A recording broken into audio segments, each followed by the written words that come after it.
성탄의 절기가 되면은 빠지지 않고 거론되는 두 인물이 있습니다. 하나는 들에서 양을 치는 목자들이고 또 하나는 동방 박사들입니다. 팔레스타인에서는 대략 4월에서 11월까지 양들을 방목을 합니다. 그런데 방목을 할 때에 이제 강도나 도적이나 혹은 짐승들로부터 양들을 보호하기 위해서 밤에도 목자들이 양하고 같이 일종의 들에서 노숙을 합니다. 예수님 당시에 팔레스타인의 농부들은 생활이 굉장히 어려웠습니다. 높은 세금으로 인해서 자기들의 가지고 있는 토지를 팔아서 소작농으로 전락하거나 아니면 노예로 전락하는 그와 같은 상황이었습니다. 이런 경우에 어른들은 그 집 주인의 농사를 지어주고 그리고 자녀들은 그 집 주인의 양들을 돌봐 주었습니다. 당연히 제대로 된 교육을 받지도 못하고 그리고 가족들과 떨어져서 외딴 들에서 생활을 해야만 됐습니다. 간혹 수천 마리의 양을 가진 부자도 있었습니다. 대부분의 경우 이 부자들은 예루살렘에 거주하면서 사꾼 목자를 고용해서 양을 치도록 했습니다. 근데 이 사꾼 목자들 역시도 가난한 사람들이었습니다. 사회에서 소외받는 사람들이었습니다. 그래서 어떤 경우가 됐든 이 팔레스타인에서 양치기 하게 되면은 사회적으로도 최하층민이고 그리고 배경도 학식도 그리고 돈도 다 결핍된 사람들, 그렇게 우리가 이해를 하면 될 겁니다. 뿐만 아니라 당시에 이 양을 치는 목자들은 종교적으로도 불이익을 받았습니다. 여러분들 잘 아시는 것처럼 구약에서는 부정한 동물들과 부정한 사람을 규정하고 있는데 이것이 오랜 기간 동안에 하나의 관념이 돼서 이스라엘 사람들에게 아주 깊이 뿌리를 받고 있었습니다. 그래서 예수님 당시에도 경멸하는 직업들이 있었잖아요. 예를 들어서 돈을 만지는 직업, 세리 같은 직업, 아니면 장사나 물건 만드는 거, 짐승을 기르는 거, 이런 것들은 다 경멸하는 직업에 속했고 당연히 양치는 목자도 이 경멸스러운 직업에 들어갔던 겁니다. 그래서 이와 같은 그 차별의식은 유대인들이 하루에 3번씩 드리는 쉐몬의 에스레라고 하는 기도에도 그대로 반영이 되어 있습니다. 하나님, 나를 이방인으로 태어나지 않게 하시고 노예로 태어나지 않게 하시고 그리고 여자로 태어나지 않게 하심을 감사합니다. 당연히 이와 같은 차별스러운 기도 안에 목자들도 차별의 대상으로 들어가 있는 거죠. 그런데 여러분 솔직히 말하면 그 당시 이스라엘은 식민지였잖아요. 나라 주인이 로마였던 거고 그들은 종살이, 노예살이를 했던 겁니다. 시야를 확대해서 보면은 유대인 전체가 사실은 밤에 양을 치는 목자와도 같은 신세였다는 겁니다. 식민지 시대를 살아간다라고 하는 것은 암흑에 갇힌 감옥을 사는 것과 마찬가지인데 바로 이스라엘 전체가, 유대인 전체가 양을 치는 목자들처럼 이렇게 처량한 신세였다 하는 거죠. 이 목자에 의해서 등장하는 것이 동방박사입니다. 이란에 가면은 우르미에라고 하는 도시가 있는데 그 도시에 마리아 교회가 있습니다. 저 교회를 증축 공사하는 중에 교회 밑바닥에서 이상한 비문을 발견을 했습니다. 그래서 전문가들이 그것을 해독해 보니까 이 교회가 원래 동방 박사들의 묘지였다라고 하는 거죠. 그래서 이 비문을 분석하면서 전문가들이 내린 결론은 이 동방 박사들이 이라크, 즉 페르시아에서 왔던 사람들이다. 그런 결론을 내렸습니다. 그리고 그 지역에는 내려오는 구전이 있는데 원래는 동방 박사가 3명이 아니라 4명이었다는 거죠. 근데 여행하는 중에 한 사람이 가난한 사람을 돌보다가 다른 길로 돌아서게 됐고 3명만이 이제 베들레헴에 도착했다 하는 겁니다. 그 3명은 가스페르, 멜키오르, 발타자르 그렇게 이야기를 합니다. 근데 우리 성경에 박사로 번역된 헬라어가 마구스인데요. 마구스라고 하는 것은 점성술사로 번역이 됩니다. 그러니까 점성술사이다 보니까 별이 인도하는 대로 그 유대인의 왕을 경배하기 위해서 이스라엘을 찾았던 것이죠. 근데 여러분, 이들이 아기 예수를 찾아와서 경배를 했다. 이것이 단순히 점성술사라고 하는 직업적인 호기심 때문에 이런 일이 일어났을까요? 여러분, 페르시아에서 예루살렘까지는요 1500km입니다. 지금도 비행기로 2시간이 넘는 거리예요. 별을 보고 이동했다는 얘기는 밤에만 이동했다는 얘기입니다. 그러니까 그때 당시에 거리를 계산하면 적어도 6개월 이상을 왔다는 얘기입니다. 세 사람만 왔다. 그렇지 않아요. 낙타를 모는 낙타몰이꾼도 있어야 되고요. 이들 박사들을 시중드는 시중들도 있어야 될 겁니다. 일종의 대부대가 이동을 했던 거예요. 당연히 막대한 돈이 드는 일입니다. 엄청난 시간이 할애되는 일입니다. 그 거리를 오다 보면은 강도의 위험, 도적의 위험도 감수를 해야 됩니다. 단순한 호기심 때문에 이런 일을 했다고 생각하세요? 동방 박사들이 예루살렘에 도착해서 이런 질문을 해요. 유대인의 왕으로 나신 이가 어디 있느냐? 우리가 동방에서 그의 별을 보고 그에게 경배하러 왔다. 점성술사가 독특한 별에 관심을 갖는 것은 당연합니다. 그런데 그들은 그 별을 아예 유대인의 왕의 별 이렇게 확신하고 그 먼 거리로 온 겁니다. 여러분, 어떻게 이런 일이 가능하겠어요? 페르시아에 사는 사람이 어떻게 유대인의 왕의 별 이런 확신을 가질 수가 있겠습니까?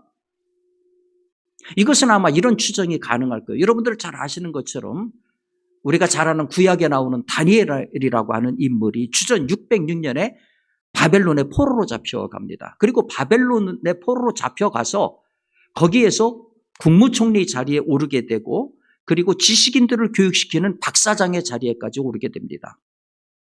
그런데 이 바벨로니아가 나중에 바사 즉 페르시아한테 멸망을 당하잖아요. 그런데 그런 뒤에도 다니엘은 페르시아의 고레스 왕에게 중용이 되어서 주전 533년까지 무려 71년 동안을 이 바벨론 땅에서 국무총리와 박사장으로서 일했던 겁니다. 그 기간 동안에 다니엘은 페르시아의 지식인들에게 자기의 모든 지식을 전수를 해줬습니다.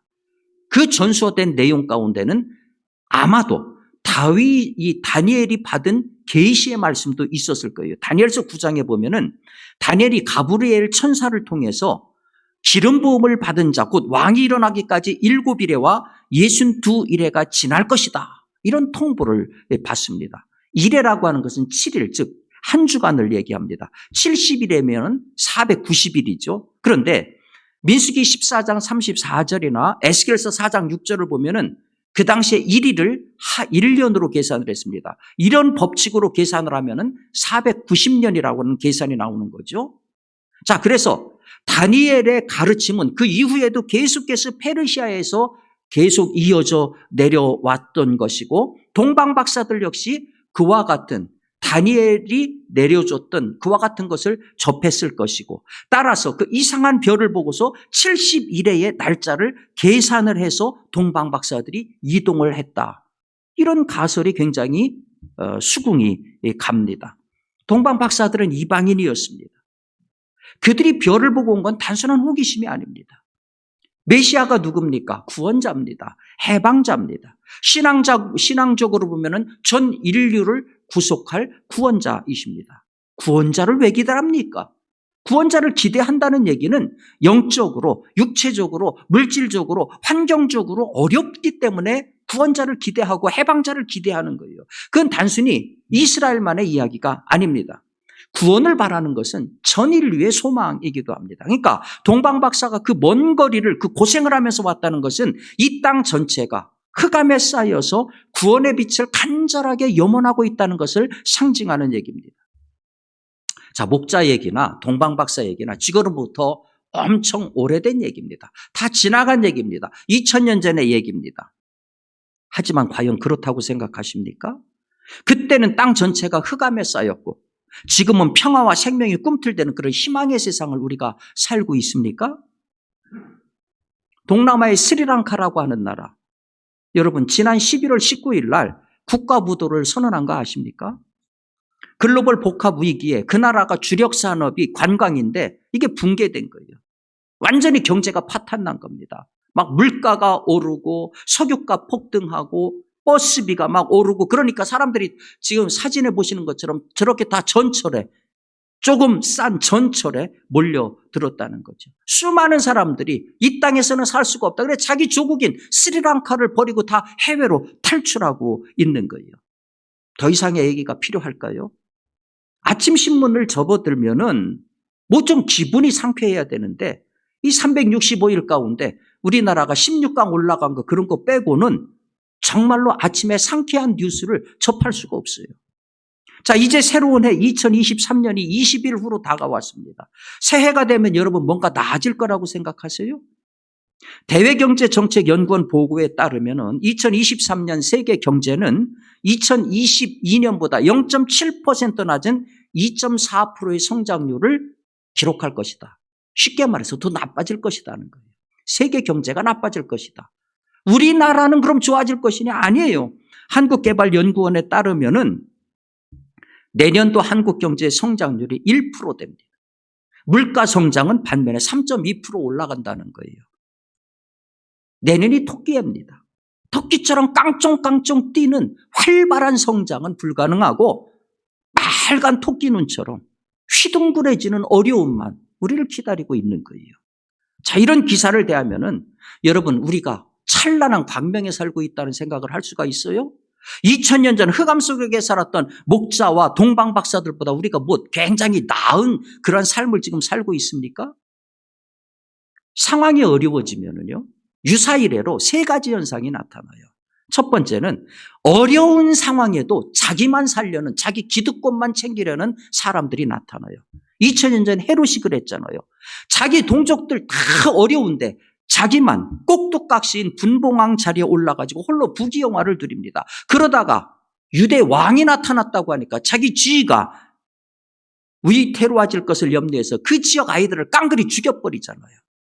헤롯은 헤롯궁에서 살았습니다. 당연히 호화 찬란한 곳이죠. 지붕이 하늘을 가리고 있어서 별을 못 봅니다.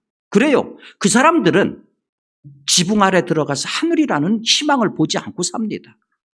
지붕으로 상징되는 자기 안주가 이들의 특징인 거죠. 나라가 어찌됐든 동족이 어찌됐든 나만 잘 살면 된다는 극단적인 이기주의, 어려울 때에 어느 시대나 반드시 나타납니다. 두 번째로 어려울 때에 뭐가 나타나느냐? 빛을 찾는 성향이 나타나요. 살 길을 찾는 거죠. 근데 잘못 찾는 경우들이 많아요.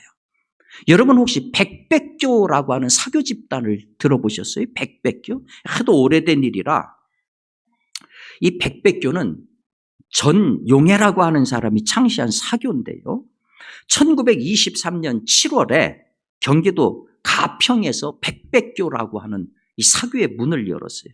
근데 그 교리를 발표했는데 교리가 얼마나 어처구니가 없느냐 하면은 백백백, 의, 적적적, 감응, 강강응. 요 주문만 외우면은 돈을 번대요. 그리고 재산을 갖다 바치면은 새 세상에서 큰 벼슬을 할 수 있다. 말도 안 되잖아요. 근데 놀랍게도 이 말도 안 되는 교리에 수많은 사람들이 현혹을 했어요. 어떤 식으로 현혹을 시켰느냐? 1930년대에 조선반도에 금광 열풍이 불었는데 1935년 6월에 이 전용해가 경기도 양주 지금의 동두천 마차산 기슭에 천원 금광이라는 것을 설립을 합니다. 그리고 경성에서 순금을 사다가 동굴 곳곳에다가 그 금을 박아놓은 거예요. 그리고 신도들에게 금맥이 터진 것처럼 그렇게 광고를 했어요. 노다지에 미친 성도들이 그 금 캐니까 나오잖아요. 박아놨으니까 나오죠. 다니면서 우리 금광 발견했다. 오래지 않아 곧 전쟁이 터질 거니까 다 있는 거 다 팔아서 이쪽으로 와라. 우리가 섬기는 교주님은 아주 신통한 분이다. 우리의 생명을 그분이 보장해 줄 것이다. 여기에 속아가지고 수많은 사람들이 가산을 정리해서 몰려왔어요. 그 사람들 가산 뺏고 죽여버리고. 1937년 2월 16일 날 양평과 가평 방방곡곡에서 무려 조사를 하니까 314구의 시체가 발견이 됐습니다. 한 가족이 서서 아니면 앉아서 묻힌 구덩이도 발견이 됐어요. 암울한 시대. 세상이 미쳐 돌아갔던 거지요. 무엇인가의 희망을 보고 그걸 쫓아갔는데 그들 기다린 것은 더 참혹한 절망이었다는 거죠. 그러니까 어려울 때에 희망의 빛을 찾아가는 사람들이 있는데 잘못된 경우가 더 많다라는 거예요. 그 참 무지몽매한 사람들이네. 오늘날처럼 과학 문명이 발달하면 그런 얘기는 없어지지. 여러분 정말 그렇게 보세요. 미국에서는요, 인공지능을 신으로 숭배하는 미래의 길, Way of the Future라고 하는 비영리 종교법인이 설립이 됐어요. 저걸 설립한 사람이 누구냐? 구글과 우버의 개발자인 앤서니 레반도스키라는 사람입니다. 탁월한 기술자예요. 저걸 왜 설립했느냐? 인공지능에 기반한 신을 개발해서 이를 현실화하고 이 신을 숭배함을 통해서 더 나은 사회를 만들자. 이게 목표라고 합니다. 2029년이 되면은 이제는 인공지능이 인간의 수준을 넘어선다는 거예요. 자, 이렇게 되면은 인공지능이 인간이 어떻게 살아야 되는지 소위 성경을 써줄 수 있고 인공지능에게 인간들이 순종하면은 지금보다 더 나은 삶을 살 수 있다는 거예요. 놀랍게도 인공지능 전문가인 스티브 틸러 박사도 비슷한 주장을 해요. 인공지능이 앞으로 인류가 직면한 사회, 정치, 경제, 환경에서 엄청난 난제들의 해답을 줄 수 있기 때문에 결국 인공지능은 인류에게 메시아 같은 존재가 될 것이다. 여러분, 과학이 발달하면 무지몽매가 해결된다고요? 인공지능을 신으로 섬긴다는 얘기예요. 여러분, 이거 무지몽매 아닌가요? 이들 역시도 흑암의 시대에 엉뚱한 빛을 찾는 사람들의 상징입니다. 그러니까 가장 불쌍한 것은 빛을 찾듯 잘못된 빛을 찾는 거고 열심을 내되 잘못된 열심을 내는 거죠.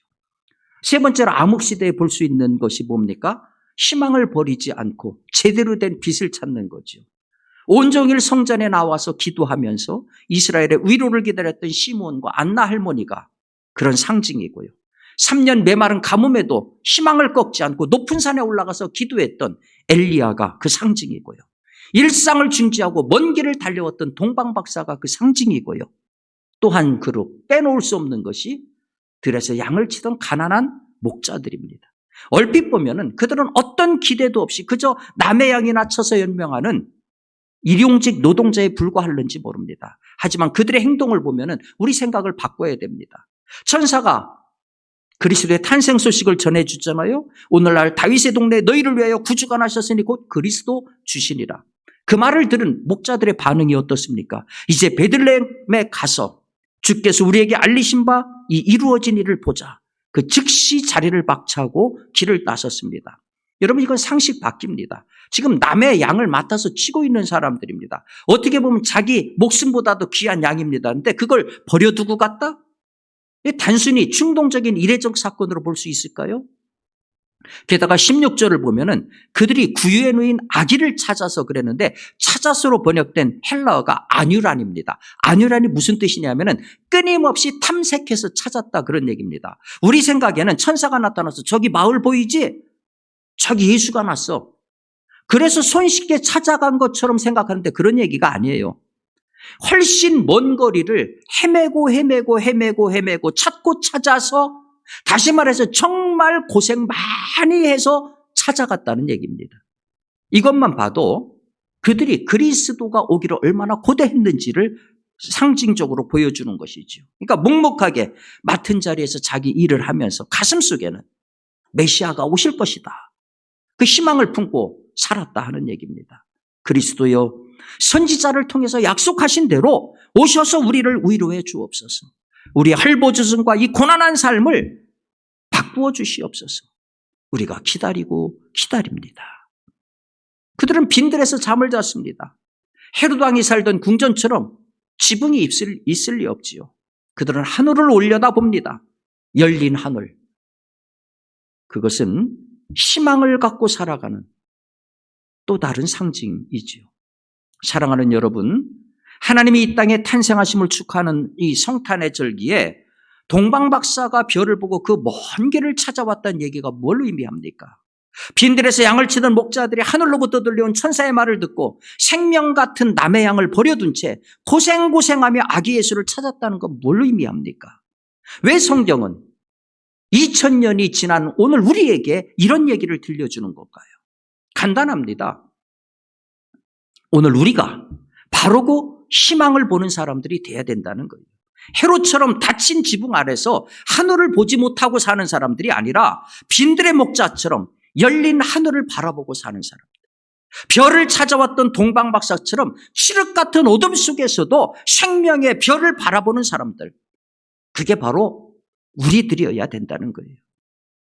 아니, 그저 마음에 희망 품는 거.